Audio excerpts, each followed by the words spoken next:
విదేశీ ప్రయాణాలు జరిపే భారతీయులపై ఇకపై ఆదాయ పన్ను శాఖ కూడా నిఘా పెట్టనుంది. ఇప్పటి వరకు అడ్వాన్స్డ్ ప్యాసింజర్స్ ఇన్ఫర్మేషన్ బ్యూరో ద్వారా ఇంటెలిజెన్స్ వర్గాలు, అతిథి యాప్ ద్వారా కస్టమ్స్ శాఖ, డిఆర్ఐ నిఘా పెట్టేవి.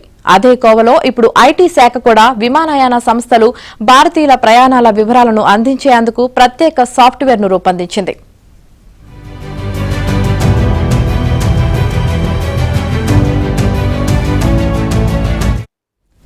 భారత్ కు రాకపోకలు సాగించే దేశ, విదేశీ విమానయాన సంస్థలు ఈ సాఫ్ట్వేర్ ను వినియోగించాల్సిందేనని ఈ నెల 10వ తేదీలోగా ఆ పనిని పూర్తి చేయాలని సర్క్యులర్లు జారీ చేసింది.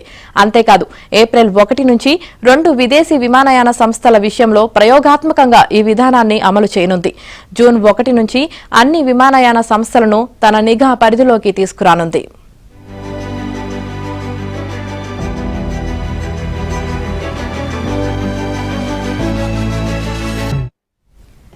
విదేశీ ప్రయాణాలు చేసే భారతీయులు చాలా వరకు ఆదాయ పన్ను చెల్లించేవారే ఉంటారు. అయితే కొందరు ఎగవేతదారులు కూడా విదేశీ ప్రయాణాలు చేస్తున్నట్లు ఐటీ శాఖ అనుమానిస్తోంది.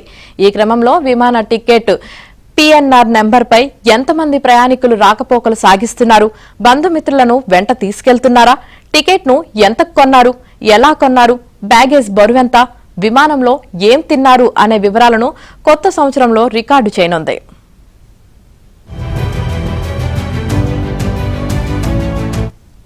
ఈ వివరాల సేకరణకు ఐటీ శాఖ ప్రత్యేక సాఫ్ట్వేర్ ను రూపొందించింది.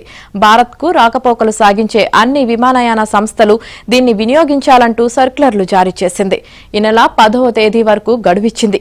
ఆలోగా సాఫ్ట్వేర్లో లాగిన్ అవ్వని విమానయాన సంస్థలకు దేశంలోని విమానాశ్రయాల్లో ప్రవేశం ఉండబోదని హుకుం జారీ చేసింది. ప్రయాణికుల సమ్మతితో సంబంధం లేకుండా ఈ సమాచారాన్ని అందజేయాలని విమానయాన సంస్థలను ఆదేశించింది.